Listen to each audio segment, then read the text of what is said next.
ఈరోజు రాష్ట్ర వ్యాప్తంగా కాంట్రాక్ట్ పద్ధతిలో పనిచేస్తున్నటువంటి ఏఎన్ఎంస్ ఎంపీహెచ్ఏ ఫీమేల్ క్యాడర్ అందరూ కూడా మన medical and health services recruitment board కార్యాలయానికి రావడం జరిగింది.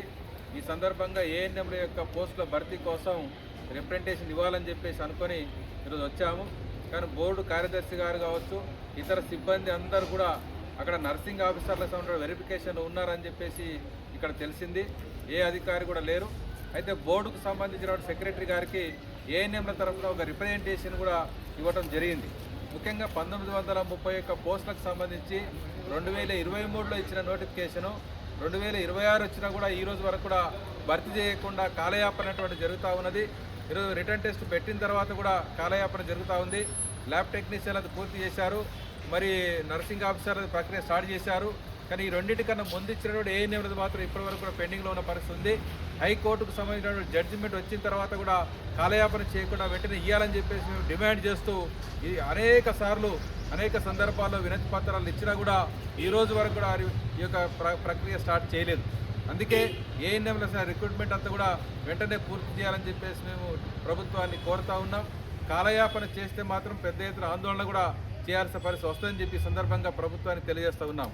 ఇక రెండవ అంశం ఏమిటంటే ఫిబ్రవరి 12వ తేదీ నాడు దేశవ్యాప్తంగా అన్ని కేంద్ర రాష్ట్ర కార్మిక సంఘాలు సమ్మెకు పిలుపునిచ్చాయి. కేంద్రంలోని బీజేపీ ప్రభుత్వ విధానాలకు వ్యతిరేకంగా లేబర్ కోడ్లకు నిరసనగా ఈ సమ్మె అటువంటి జరుగుతూ ఉంది. అదే సందర్భంలో మెడికల్ అండ్ హెల్త్ రంగం, వైద్యారోగ్య రంగంలో ప్రైవేటీకరణ, కాంట్రాక్టీకరణ విధానాలు కూడా పెద్ద ఎత్తున అమలు చేస్తూ ఉన్నారు. 20 ఏళ్ళైనా 30 ఏళ్ళైనా కనీసం సుప్రీంకోర్టు చెప్పినట్టుగా సమాన పనికి సమాన వేతనం కూడా ఇవ్వటం లేదు. పని భారం పెరిగిపోయింది, పర్మనెంట్ చేయటం లేదు. బేసిక్ డిఏ, హెచ్ఆర్ఏ లాంటివి కూడా ఇవ్వకుండా, సెలవులు ఇవ్వకుండా, గ్రాట్యుటీ కానీ పెన్షన్ కానీ ఏ సౌకర్యాలు లేకుండా ఈరోజు మెడికల్ డిపార్ట్మెంట్లో కాంట్రాక్టు, అవుట్సోర్సింగ్ ఎంప్లాయీస్కి అందరు కూడా వెట్టి చాకరీ చేయించుకుంటూ ఉన్నారు.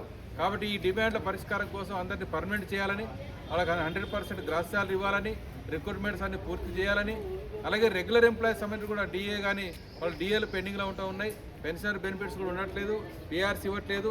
ఈ అన్ని సమస్యల పరిష్కారం కోసం ఫిబ్రవరి 12వ తేదీ నాడు పెద్ద ఎత్తున దేశవ్యాప్తంగా సమ్మె జరుగుతూ ఉంది.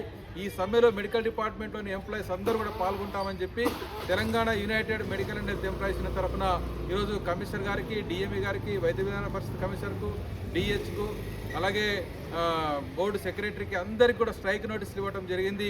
కాబట్టి 12వ తేదీ నాడు మొత్తం మెడికల్ డిపార్ట్మెంట్లోని ఉద్యోగులందరూ కూడా సమ్మెలో పాల్గొనాలని, ఆ 12వ తేదీ నాటికి కూడా ఏఎన్ఎంల యొక్క రిజల్ట్ రాకపోతే ఏఎన్ఎంలు అందరూ 12వ తేదీ నుంచి కంటిన్యూగా స్ట్రైక్లో మొత్తం పని బంద్ చేసి కూడా కూర్చోవాలని చెప్పేసేటువంటి ఒక ఆలోచన, చర్చ కూడా చేస్తూ ఉన్నారు.